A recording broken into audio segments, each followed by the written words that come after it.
함께 즐기는 재림교회 역사 이야기.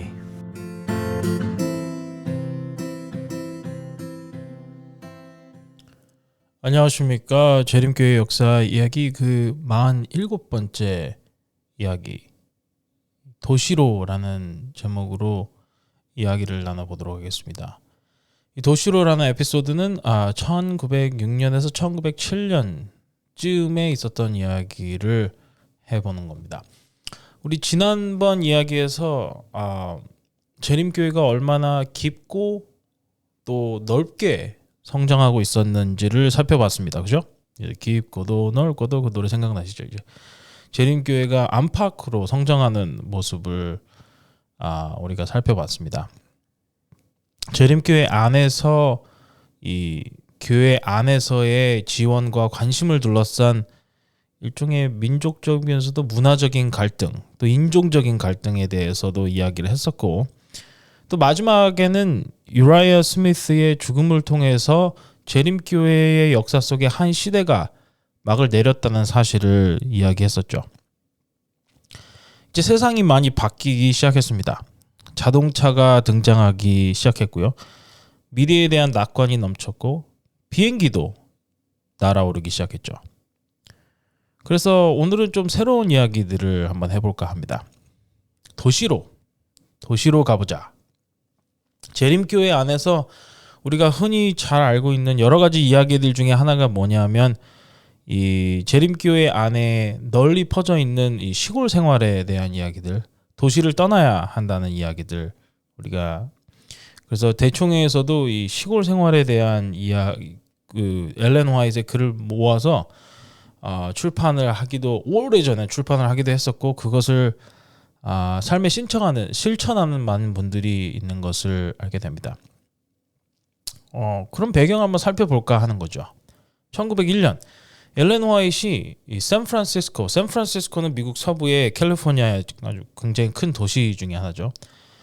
1901년도에 엘렌 화이트이 샌프란시스코의 한 교회에 가서 교인들 앞에 섰을 때, 이 엘렌의 마음은 자연스럽게 24년 전에 이 플래시백 메모리죠. 24년 전에 있었던 일이 머릿속에 스쳐 지나갔습니다. 그때는 남편 제임스 화이트이 함께 있었고, 교회 하나를 짓기 위해서 돈을 쥐어 짜내듯이 모으고 있던 시절이었죠. 이 사람들이 당시에 그때 그 동네에 있던 사람들은 이렇게 얘기했어요. 이렇게 큰 교회를 뭐하러 줍니까? 너무 커요. 이거 괜히 크게 지었다가 무리하는 거예요. 사람들이 다 안 찰 거예요. 그러자 엘렌 화이트는 베를크릭에 남아있던, 미시간에 있는 베를크릭에 남아있던 자기 소유의 거의 모든 것을 팔아서 그 교회를 그냥 지어버렸습니다. 그리고 1901년, 이번에는 그 교회에 있는 교우들이 엘렌에게 이렇게 이야기했죠. 교회가 좀 작은 것 같은데요. 아이러니죠. 엘렌 화이트는 샌프란시스코, 이 캘리포니아 북쪽에 있는 이 큰 도시, 이 샌프란시스코를 이 크고 악한 도시라고 불렀습니다. 그런데 동시에 이렇게도 이야기했죠. 샌프란시스코는 항상 중요한 선교의 현장이 될 거라고요. 이 말 속에, 이 두 가지 말 속에는 이 엘렌 화이트 특유의 이 긴장감이 들어있는 겁니다. 긴장감이라는 말이 뭐냐면은 완전히 A도 아니고 완전히 B도 아니고, 그렇다고 해서 완전히 B가 아닌 것도 아니고 A가 아닌 것도 아니고죠. 샌프란시스코의 도시, 또 그 도시에서 일어나는 일들이 굉장히 악하다는 것을 부정하는 것도 아니지만, 동시에 그것을 무시할 수 없다라는 이 이야기. 이 도시는 영적으로 위험한 곳이면서도 동시에 가장 시급한 선교지라는 사실을 엘렌 화이트이 이야기하고 있는 겁니다. 둘 중 하나만 맞는 게 아니라 둘 다 맞다는 것이죠. 사실 제7일 안식일 예수 재림교회는 철저히 어떻게 설마 시골을 중심으로 자라난 시골 소년과 같은 교회였습니다. 왜 그러냐고요? 윌리엄 밀러는 농부였습니다. 그렇죠? 조셉 베이츠는 마을과 도시에 들어가서 성경 공부를 제안하긴 했지만, 그 사람들, 조셉 베이츠 역시 큰 도시에 살지 않았고 그 사람이 이렇게 가서 전도했던 사람들도 미국에 있는 아주 큰 도시에 사는 사람들한테 간 것이 아니고 그냥 지역에 있는 미국 주에 있는 작은 마을들이나 타운들에 가서 선교를 했죠. 1844년만 해도 미국인 10명 중에 도시에 사는 사람은 10% 한 명뿐이 되지 않았습니다.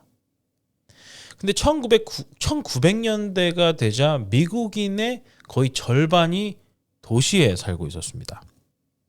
어느 순간부터는 옛날에는 시골에 농촌에서 농사를 지으면서 아니면 먼 곳에서 여기저기 사람들이 흩어져서 살다가 필요한 일이 있으면 도시에 오는 이런 잠깐 들르는 곳이라는 생각이 강했다가 1900년대에 여러 가지 변화, 산업적인 변화, 이런 문화적인 변화를 통해서 보여진 현실은 도시가 잠깐 들르는 곳이 아니라 정착해서 사는 곳이 되어버린 겁니다.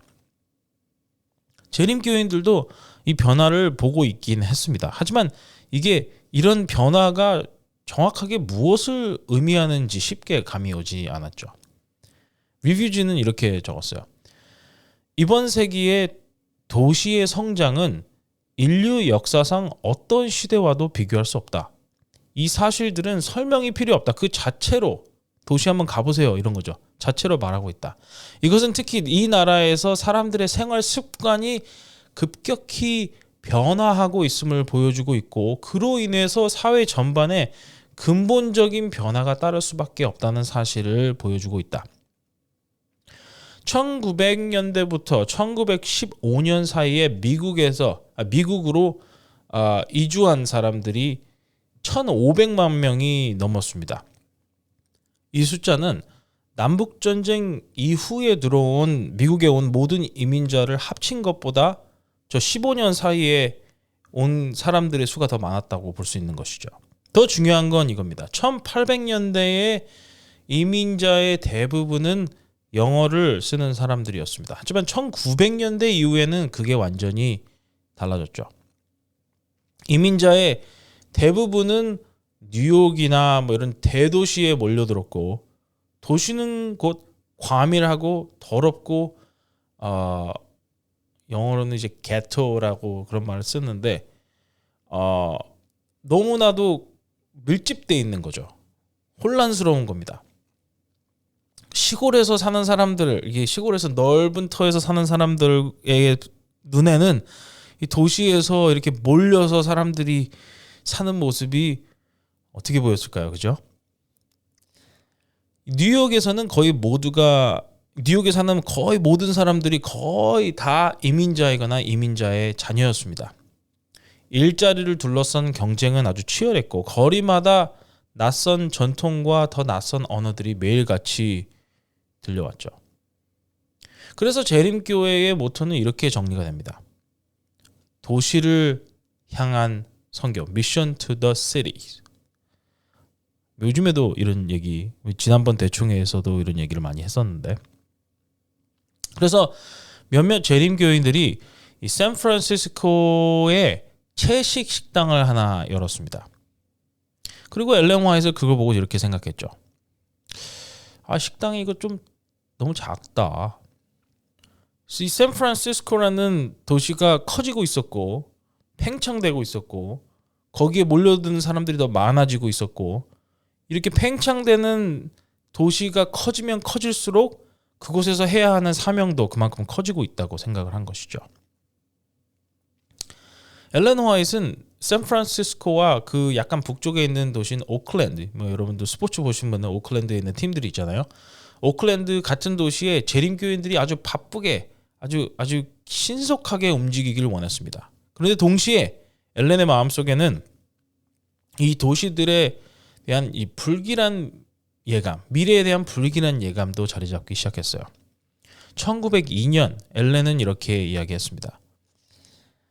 이렇게 생각해 보니까, 그리고 엘렌이 얘기한 거예요. 오래되지 않아서 이 도시들은 하나님의 심판 아래 놓이게 될 것이다. 그리고 샌프란시스코를 서돔과 고모라에 비교했죠. 그리고 시간이 흘러서 1906년 4월 17일 화요일이었습니다. 엘렌 화이트는 캘리포니아 남부로 내려와서 두 개의 새로운 요양원, 이 병원이죠. 요양원을 봉헌하는 봉헌식에 참석하고 있었죠. 그리고 한 하루는 로말린다에 머무르고 있었습니다. 근데 그날 밤 엘렌은 환상적인 이 이상을 본 것이죠. 이상으로 보이는 장면을 보았다고 기록했습니다. 그 이상 속에서는 샌프란시스코의 건물들이 무너지고 거리에 불길이 치솟고 도시는 혼란과 아주 아수라장이 된 모습을 본 것이죠. 그 다음날 엘렌 화이트는 LA, 로스앤젤레스로 이동해서 설교할 예정이었습니다. 그때 길 모퉁이에서 신문파리 소년의 외침을 들었죠. 이게 옛날에 한국의 호에요 하고 그런 것처럼 샌프란시스코에 지진이 일어났고 도시가 완전히 파괴됐습니다. 라는 이야기였습니다. 엘렌은 무슨 생각을 했을까요? 어쨌든 기차역에서 엘렌을 맞이한 첫사람은 퍼시픽 프레스의 책임자와 캘리포니아 네바다 합회의 합회장이었습니다. 퍼시픽 프레스 건물은 4년 전 리뷰 앤 헤럴드 건물처럼 손상되었지만 완전히 파괴되진 않았다고 했죠. 그리고 다행히도 사망자는 없었습니다. 사실 엘렌 화이트는 이미 몇 년 전에 퍼시픽 프레스를 오클랜드, 샌프란시스코에 가까이 있는 오클랜드에서 이전하라고 강하게 권면한 적이 있었습니다. 조금 더 뭐라 그럴까요? 도덕적으로 조금 더 영적으로 건강한 시골로 이동하라는 것이었죠. 그때 인구 800명 남짓의 작은 마을 하나가 있었습니다. 그곳의 이름은 마운틴 뷰라는 곳이었죠.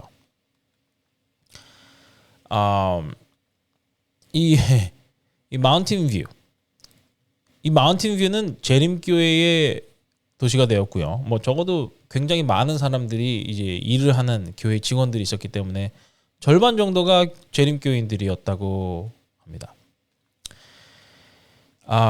뭐 여러분들 지금 뭐 잘 아시는 분들 보면 마운틴 뷰 그러면은 이 미국의 구글이 있는 곳 뭐 이렇게 떠오르실 수 있을 텐데 재밌는 사실 하나를 알려드리자면 구글은 옛날 퍼시픽 프레스의 건물을 사들였습니다. 옛날에 뭐 어쨌든 뭐 그게 중요한 건 아니지만 샌프란시스코의 대지진 여러분들 구글에 가서 한번 찾아보세요. 구글이나 뭐 네이버나 뭐 찾아보시는데 이 샌프란시스코의 대지진 여러분들이 한번 찾아보시면 되는데 그곳에 있었던 피해는 정말로 전설적이었습니다. 도시의 80%가 파괴됐고 그곳에 살던 사람들 중에 약 75%가 자기가 살던 집을 잃게 되었습니다.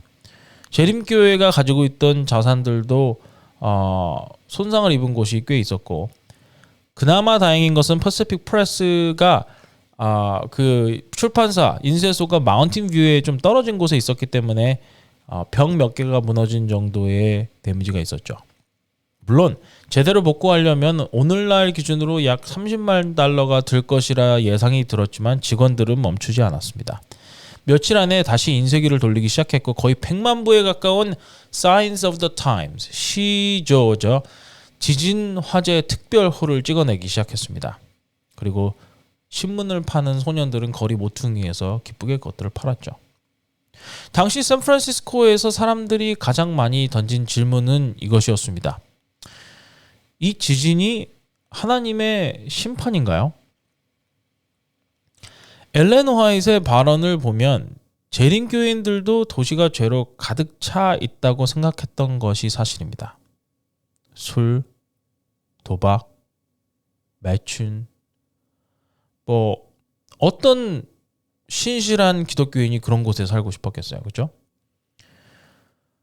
그래서 어떤 사람들은 이렇게 이야기할 수 있겠죠. 이렇게 거기에 도시에 있던 사람들에게 이야기하면서 그러니까 내가 뭘 했어. 그곳에서 빨리 나오라고 했잖아. 근데 놀랍게도 Signs of the Times라는 그번 특별호에서 이야기한 것 오히려 그런 주장을 한 다른 신문들을 아주 강하게 비판했습니다. 오래된 지도자였던 어거스틴 보르더는 이렇게 기록했죠. 물론 샌프란시스코에는 고대 바벨론과 소돔처럼 공공연하고 하나님을 대적하는 악이 있었다. 그러나 주님의 말씀을 빌리자면 너희는 이 사람들이 이런 일을 당했다고 해서 다른 모든 미국인들보다 그 샌프란시스코에 살고 있는 사람이 더 큰 죄인이라고 생각하는가? 아니다. 그 누구도 회개하지 않으면 이거 똑같은 결과를 맞이할 수밖에 없을 것이다. 누가복음 3장 1절에서 5절에 있는 말씀을 인용했죠. 이 교훈과 두려움이 단순한 순간적인 충동으로 이제 좀 더 나아져야지 해서 끝날 것인가? 아니면 우리가 옳은 일을 하고 옳은 일을 위해서 헌신하는 원칙을 깨우고 살 것인가? 물론 재난을 겪고 살아남은 사람들 중에는 오히려 자기가 하나님보다 더 강한 무적이 된 것 같은 기분을 느끼는 이들도 있었습니다. 샌프란시스코에서 특별히 더 그랬겠죠. 그런 사람들을 바라보며 어거스틴 보르더는 이렇게 얘기했죠. 너무나 많은 사람들이 이런 재앙이 무엇을 의미하는지에 대해 눈이 멀어 있다. 보르더는 폐허가 된 샌프란시스코의 거리를 걸으면서 친구와 이런 얘기를 나눴다고 합니다. 이거 마치 예수님의 재림이 아주 작게 미리 보여진 것 같지 않아? 그때 한 지역 의사가 이 말을 듣고 비웃었다고 하죠. 나는 이런 지진을 보내는 신은 믿을 수가 없어. 보르더는 이렇게 응답했다고 합니다. 아마도 노아 시대 사람들도 홍수 직전에 그렇게 얘기했을 겁니다. 그러자 그 의사가 다시 이야기했다고 하죠.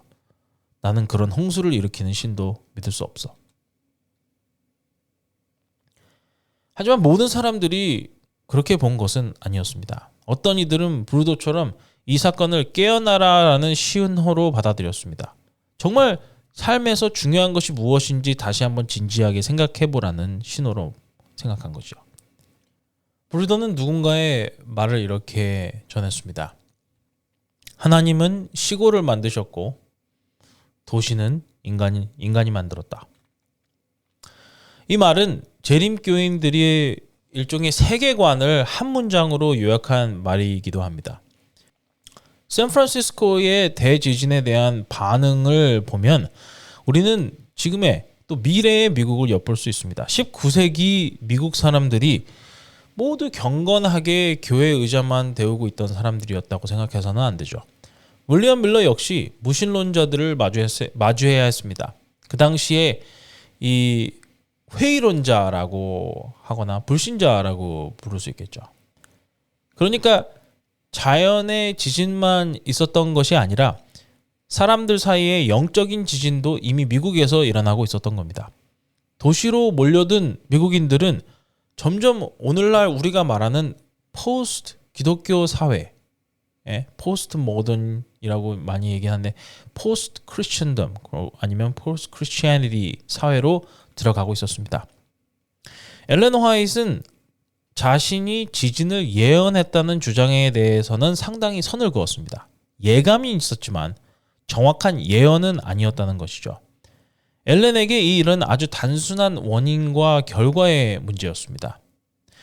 도시라는 것, 도시는 사람이 필요로 하는 거의 모든 것을 제공했습니다. 그렇다면 하나님이 왜 필요할까요? 도시가 모든 필요를 제공해 줄 수 있다면. 엘렌 화이트의 관점에서 보면 이것은 지속될 수 없는 상태였습니다. 창조주를 무시하는 것도 모자라서 조롱하면서 살아가는 삶은 결국 무너질 수밖에 없다는 것이죠. 이 도시의 영향력, 도시의 어떻게 보면 영적이지 않은 영향력은 마운틴 뷰까지 미쳤습니다. 오래전부터 재림교회 인사도들이 상업적인 어떤 세속적인 인쇄를 병행하는 문제를 두고 논쟁이 있어 왔습니다. 교회 출판소에서 교회 출판만 하는 것이 아니라 어떤 때는 뭐 시간이 나거나 뭐 여유가 있을 때는 그냥 아무 주문이나 인쇄를 하는 거죠. 그들 입장에서는 살아남기 위해서 어쩔 수 없었다는 거죠. 근데 이 파시픽 프레스 인쇄소 이 새로 지은 목조 건물이 완공된 지 불과 3달 만에 불에 완전히 타버렸습니다. 많은 사람들은 이것을 일종의 하나님께서 보여주신 이 징조 사인이라고 받아들였고, 그 결과 퍼시픽 프레스는 기독교 교회 외에 주문을 받아들이는 것을 중단합니다. 재림교인들은 자연재해가 일어났다고 해서 손가락질하면서 말하지는 않았어요. 너네가 너무나도 뭐라 그럴까요? 영적인 삶을 살지 않아서 이런 홍수가 온 거지. 뭐 이런 식으로 얘기를 하는 것은 아니었죠. 하지만 그들은 분명히 믿었습니다. 자연재해, 지진 이런 것들은 아무 의미 없는 사건이 아니라 무언가를 배워야 할 메시지를 담고 있다는 것을 믿었던 것이죠. 그래서 재림교인들은 폭풍 속에서 이런 혼란 속에서 하나님께서 무언가 우리에게 말씀하고 계신 것은 아닌가라는 생각을 하면서 귀를 기울이려고 했습니다. 엘렌 화이트는 이런 순간마다 하나님의 음성에 귀를 기울이는 사람이었지만 동시에 엘렌은 도시에 더 적극적으로 다가가야 한다고 느끼고 있었습니다. 한 번은 이렇게 얘기했다고 하죠. 내가 25년만 더 젊었다면 좋겠어요. 엘렌이 그 당시에서 25년이 젊었다면은 50세 초반이에요. 예. 보통 사람들은 50세 초반이 되면 슬슬 이제 슬로우 다운 하기 시작하는데, 엘렌은 정말 열정이 대단했던 사람이 분명합니다. 엘렌 화이트는 분명히 자신의 나이를 느끼고 있었습니다. 사람들에게 자신의 사명이 거의 끝나간다고 말하기 시작했죠. 하나님이 허락하신 것보다 자신이 이렇게 자기가 예상했던 것보다 더 오래 살다고 느꼈고, 하나님이 허락하신 것보다 더 오래 살고 싶다는 욕심도 없었죠. 밤에는 종종 잠과 통증 사이의 싸움이었다고 합니다. 그러던 어느 날, 잠을 못 이루던 그날, 엘렌은 꿈인지 환상일지 모르는 상태로 잠이 들게 됩니다. 그 순간에는 통증이 없었어요. 방은 빛으로 가득했고 바람을 타고 노래가 들려왔습니다. 그리고 하나님의 음성이 들렸습니다. 두려워하지 말라. 나는 너의 구세주다. 그 순간 엘렌은 깨달았어요. 내가 천국을 보고 있구나. 엘렌은 나중에 그 경험을 이렇게 기록했습니다. 이제 나도 쉴 수 있겠구나. 더 이상 전할 기별도 없고, 더 이상 오해를 견뎌낼 필요도 없고, 모든 것들이 쉬워지고 평안과 안식을 누리게 될 것이. 말로 다할 수 없는 평안이 내 마음을 가득 채웠다. 이것이 정말 천국인가? 내가 하나님의 작은 자녀 중 하나인가? 내가 이 평안을 영원히 누리게 되는 것인가? 그런데 그때 한 음성이 들려왔다고 하죠. 아직 내가 할 일이 다 끝나지 않았다. 이 시기에 엘렌 화이트이 대부분의 시간을 보냈던 사역은 글을 쓰는 일이었습니다. 이게 참 신기하죠. 아이러니합니다. 엘렌이 젊고 에너지가 넘칠 때는 좀만 더 조용히 앉아서 글을 쓸 시간이 있었으면 하고 생각을 했고, 이제 나이가 들고 이제 노년에 접어든 엘렌은 에너지가 더 있으면 여기저기 다니면서 설교를 할 텐데 라고 생각했으니까요. 엘렌 화이트의 마음은 정말 항상 하나님을 섬기고 하나님의 사역을 하는 데 있었던 것 같습니다. 재림교회 지도자들은 샌프란시스코에는 젊은 피가 필요하다. 젊은 사람들의 이 박력 있는 사역이 필요하다고 생각했고, 그래서 아주 젊고 박력 있는 전도사, 목사, 사역자를 데리고 옵니다. 그 사람의 이름은 윌리엄 워드 심슨이라는 사람이었습니다. 윌리엄 워드 심슨.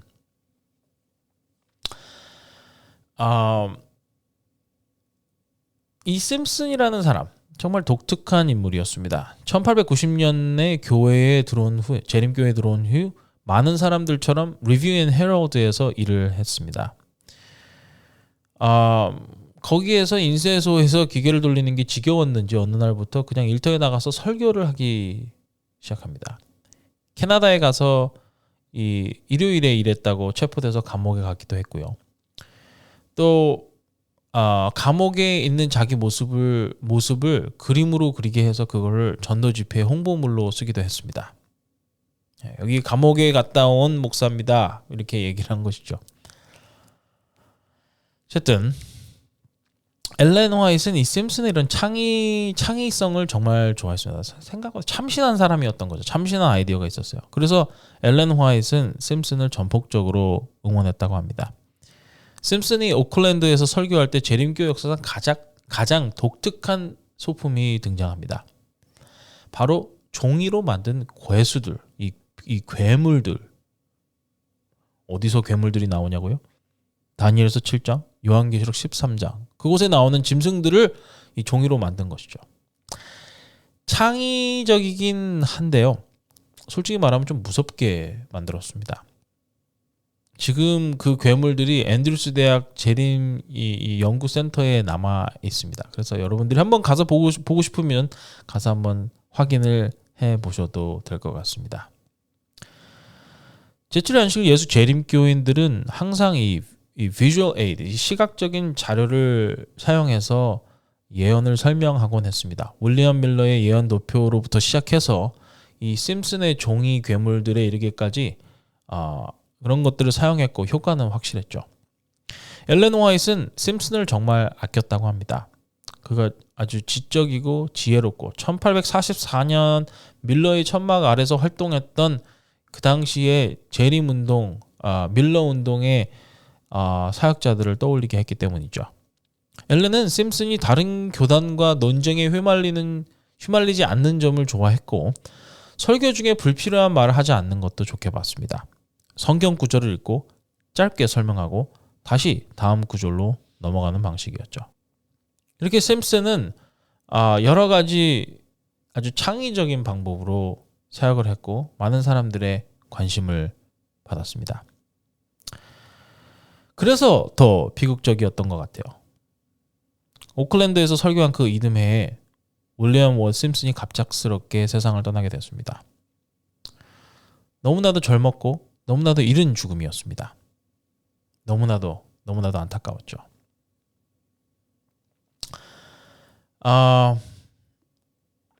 도시의 선교를 하는 것, 도시사역.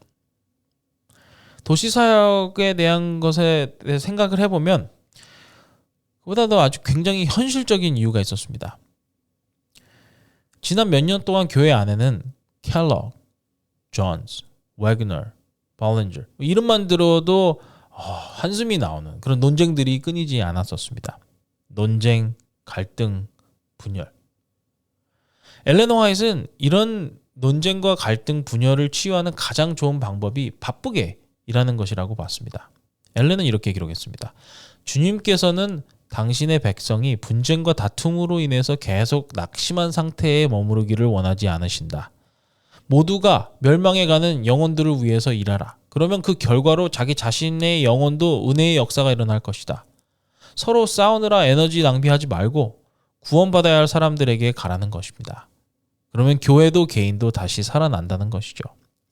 엘렌은 H. 데니얼스 대총회장에게 편지를 쓰면서 이렇게 얘기했습니다. 모든 도시에 세상을 향한 마지막 자비의 기별을 선포하는 음성이 울려 퍼져야 한다.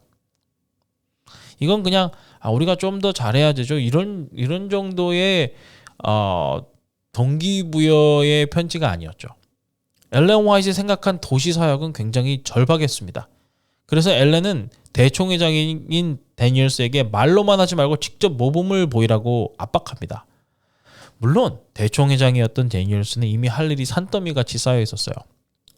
데니얼스는 자기가 해야 되는 일에 도시에서 선교 사역하는 것 이거는 생각하지 안 했는지 모르겠어요.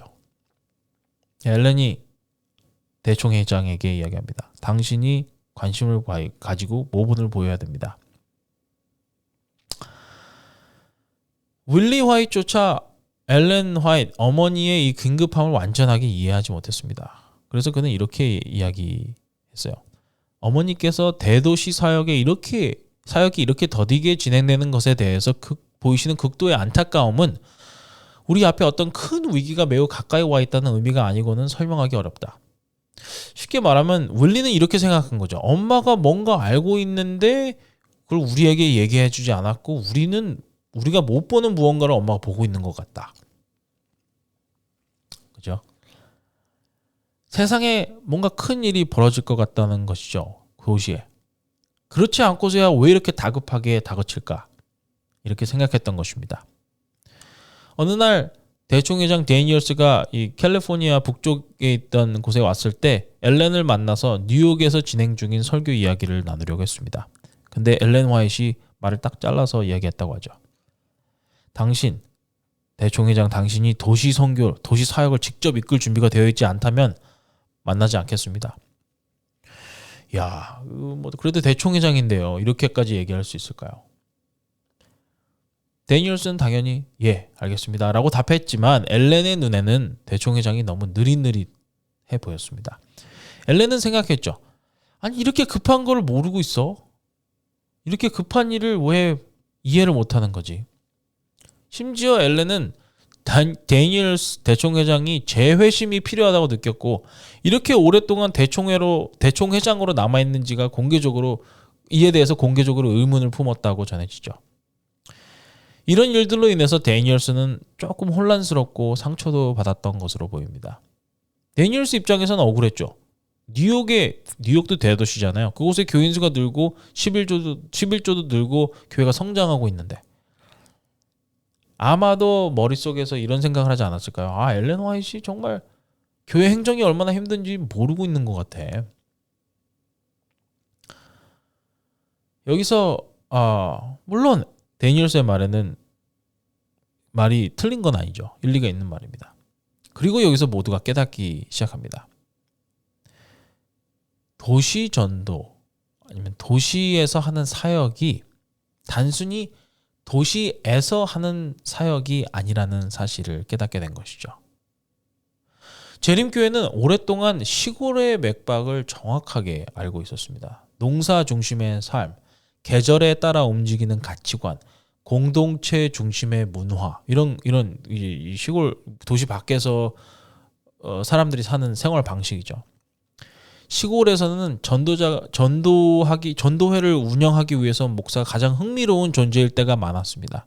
큰 천막 아래에서 노래를 하고 가르치고 설교하고 선교 이야기까지 들려주고 그렇게 하니까요. 근데 뉴욕에서는요?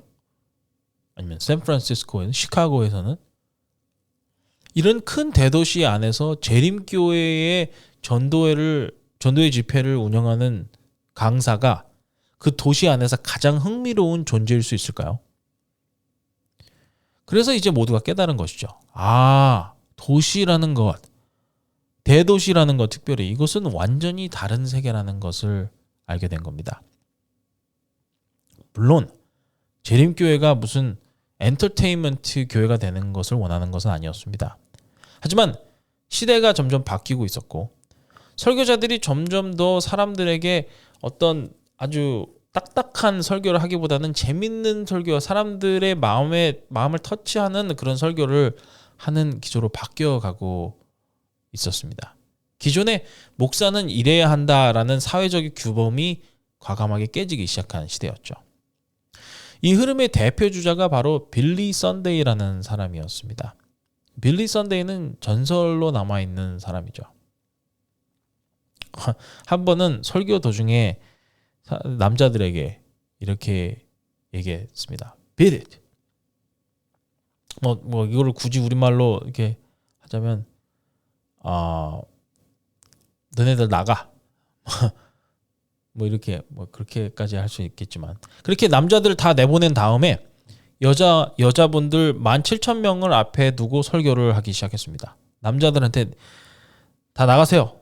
뭐 꺼지라고 했다면 좀 그렇지만 어쨌든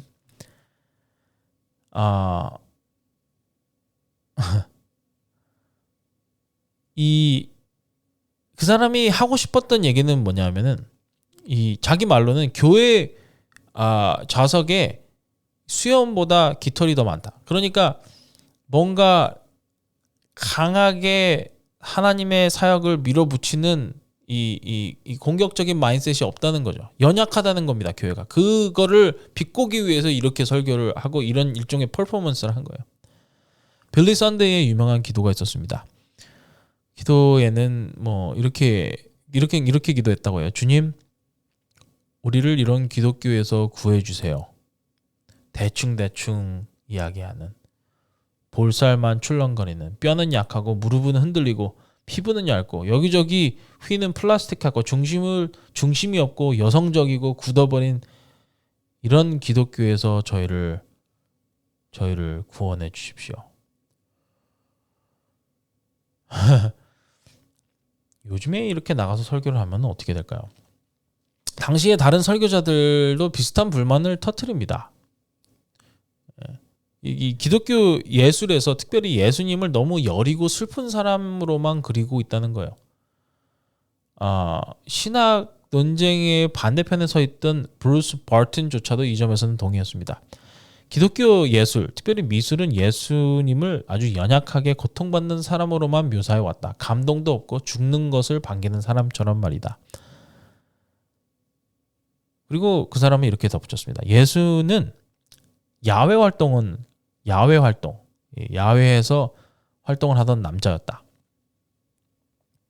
이 muscular Christianity, 근육질의 기독교, 아주 짧았지만 강렬한 전성기에 오신 여러분들을 환영합니다. 빌리 선데이는 이 빅토리아 시대의 얌전한 기독교인들이 차마 공개적으로 말하지 못했던 이야기들을 서슴없이 꺼내기 시작했습니다.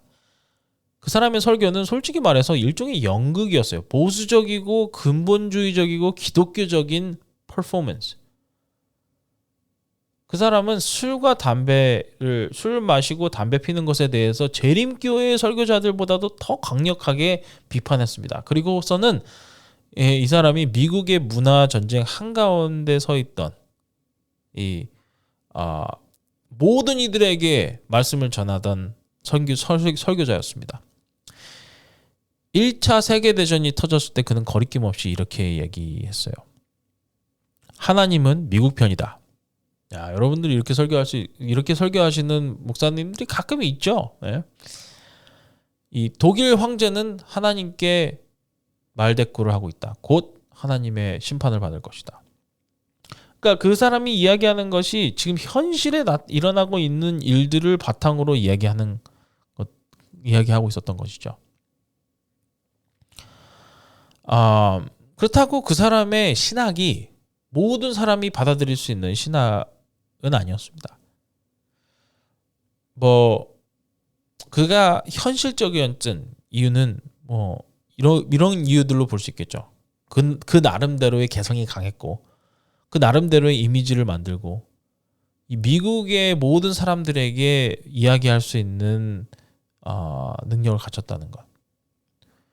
빌리 선데이는 마치 하나의 브랜드로 남았어요. 그리고 도시와 시골을 가리지 않고 수백만 명의 있던 미국 사람들이 그의 설교를 듣기 시작했습니다. 신기한 거는 우리가 빌리 선데이의 이야기를 살펴보면 처음에는 굉장히 학구적인 설교자였다는 사실입니다. 그 사람은 이렇게 회상했어요. 내가 처음에는 문장이 너무 길어서 그것을 읽는 헬라어 교수의 턱이 일주일은 덜덜거릴 정도였다. 그러다 그는 이렇게 얘기합니다. 나는 죄에 반대한다. 발이 있는 한 죄를 걷어찰 것이다. 주먹이 있는 한 싸울 것이다. 머리가 있는 한 들이받을 것이다. 이가 있는 한 물어버릴 것이다. 그리고 늙어서 주먹도 없고 발도 없고 이도 없게 되면 잇몸으로라도 죄를 씹어버릴 것이다. 영광의 집으로 하늘로 가는 그 길을 위해서는 무슨 일이라도 할 것이다. 그리고 죄는 파멸로 갈 것이다. 이렇게 간단하게 얘기하면 사람들이 왜 안 좋아하겠어요? 빌리 선데이는 지역교회에 있는 이 교회들을 이렇게 비판하기도 했습니다. 교회 안에는 겁쟁이들로 가득하다. 교회들은 능력이 없다. 교회들이 열정이 없다. 교회들이 승리가 없다. 교회들이 목적이 없다. 그냥 있는 그대로 그냥 쏴붙인 것이죠. 왜냐하면 이 빌리 선데이라는 사람이 많은 그리스도인들이 어쩌면 머릿속에 생각하고 있던 얘기를 자기가 하지 못하지만, 말을 하진 않았지만 머릿속으로 생각했던 일들을 그냥 필터 없이 이야기를 해버렸기 때문이죠. 솔직히 교회 가면 종종 지루하고 생명력이 없다고 느껴진다는 그런 이야기들을 목사가 직접 해주는 겁니다. 나 대신에.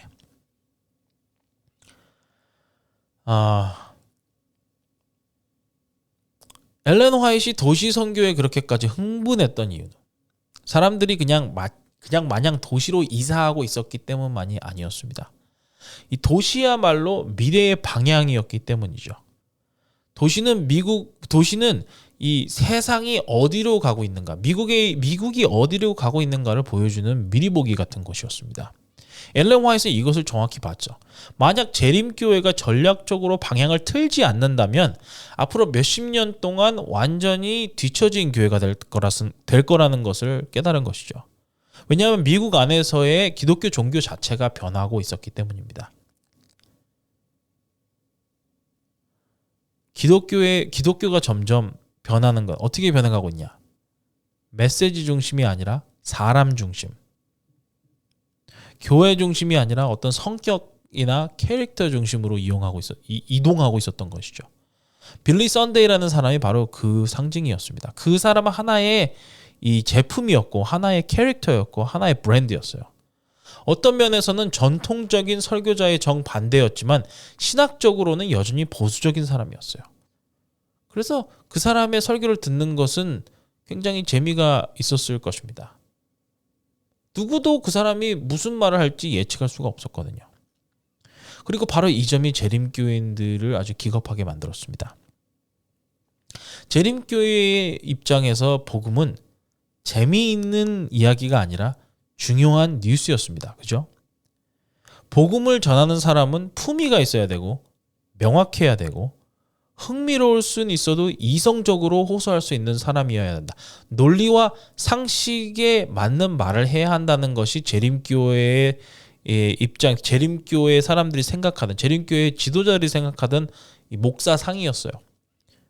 그래서 다른 설교자들의 기법을 그대로 따라하는 것은 절대로 선택의 옵션이 아니었습니다. 하지만 문제는 이거였습니다.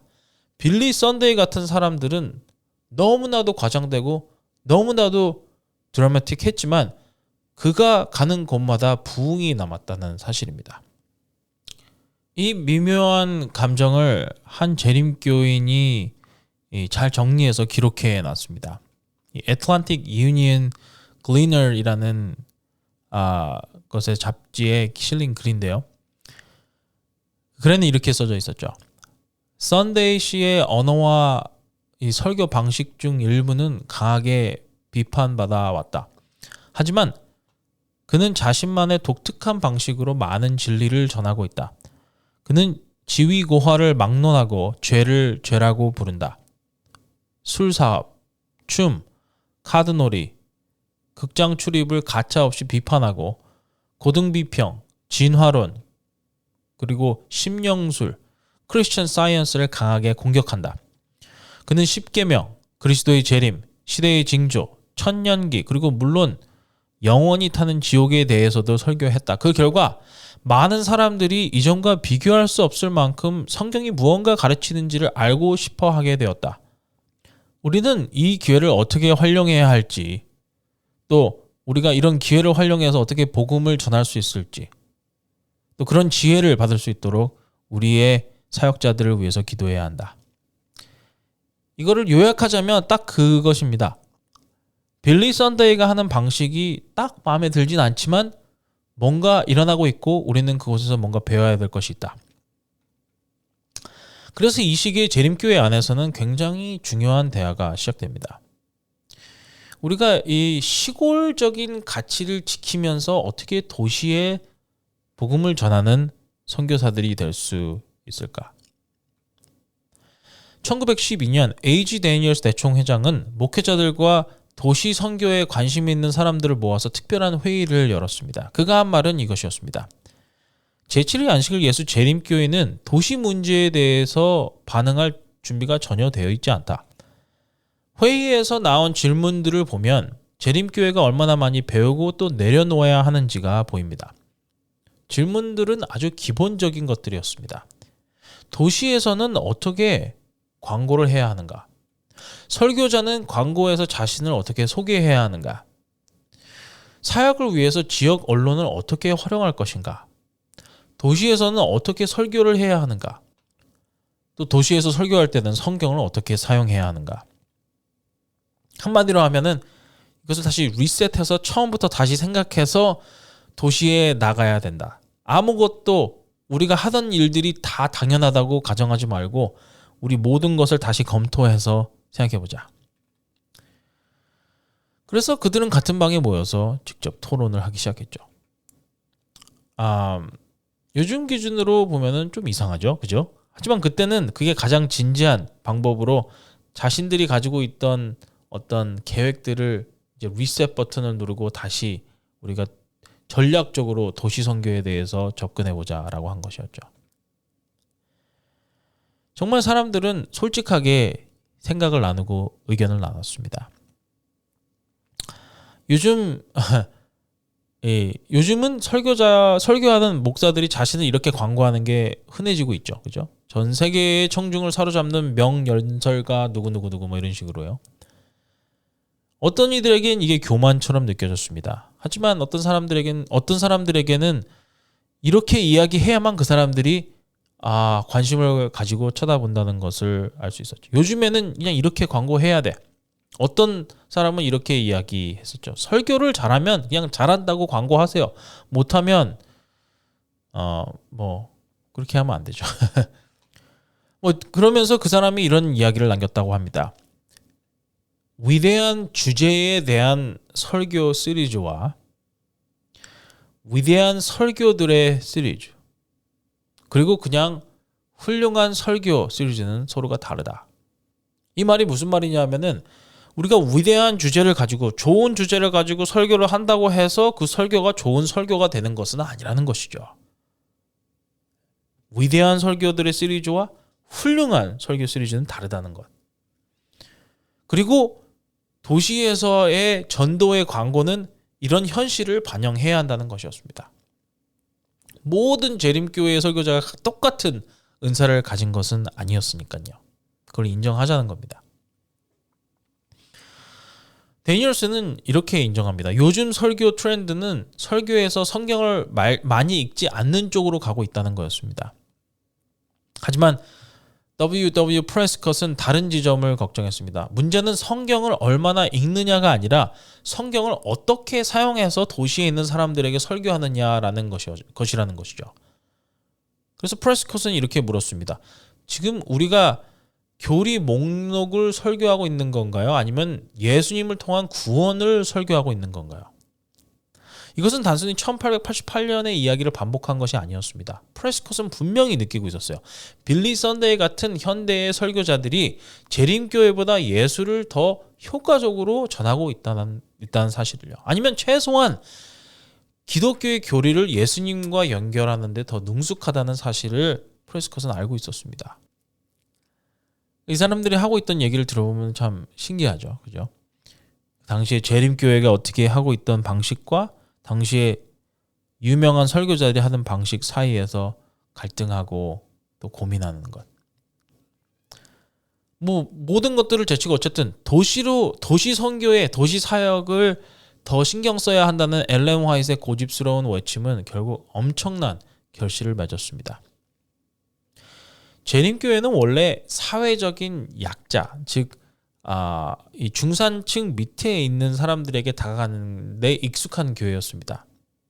도시에도 물론 그런 사람들이 많이 있었죠. 하지만 도시에는 또 누가 있을까요? 이 중산층의 사람들입니다. 재림교회는 이전보다 훨씬 직접적으로 중산층과 교육받은 사람들을 마주해야 했습니다. 그 과정에서 교회는 조금씩 열리기 시작했죠. 다양한 교육 배경과 어떻게 보면은 다양한 경제적인 능력을 가진 사람들에게 어떻게 다가가야 할지를 배우기 시작한 겁니다. 그리고요, 그게 먹혔습니다. 수년간 이어지던 성장 정체와 내부의 싸움 이후에 재림교회는 말 그대로 로켓처럼 성장하기 시작했습니다. 나중에 데니얼스 대총회장은 이 시기에 대해서 이렇게 회고했습니다. 우리 백성 가운데 가장 깊은 종교적 부흥과 개혁이 일어나고 있다. 죄는 극도로 죄된 것으로 드러나고 있으며 주의 이름으로 그것을 버리고 있다. 마음에는 하나님의 의에 대한 줄임과 갈등이 생기고 그것을 예수 그리스도를 믿는 믿음으로 붙잡고 있다. 삶 전체, 마음, 몸, 시간, 재능, 재물, 이 모든 삶의 전체가 이 땅에서 하나님의 사역을 마치기 위해 온전히 하나님께 드려지고 있다. 이 부흥이 정확히 언제 어떻게 시작되었는지는 말하기 어렵지만 분명 지금 일어나고 있다. 그리고 그 놀라운 열매로 인해서 큰 기쁨이 넘치고 있다. 이 부흥은 1909년 큰 도시들에 있는 수많은 잃어버린 영혼들을 위해 드려진 예언의 신의 간절한 호소에서 시작된 것으로 보인다. 여기서 예언의 신이라는 말은 엘렌 화이트의 영향력을 의미합니다. 엘렌 화이트 교회 지도자들에게 이것에 집중해야 된다. 또 너무나도 하나에 집착하면 안 된다. 유연해야 된다. 교회를 미래를 위해서 자유로운 생각으로 창의적인 방법으로 나아가게 만든 이 사람. 혹시 여러분들이 잊었을까봐 말씀드리는데요. 1909년에 엘렌 화이트의 나이는 82세였습니다. 성경에서 이 장면 떠오르지 않나요? 모세가 산 위에서 두 손을 들고 있는 그 장면. 엘렌 화이트 이분은요 정말 그 사역이 끝날 때까지 손을 내리지 않겠다라고 했던 그 사람이 아니었을까 생각이 듭니다.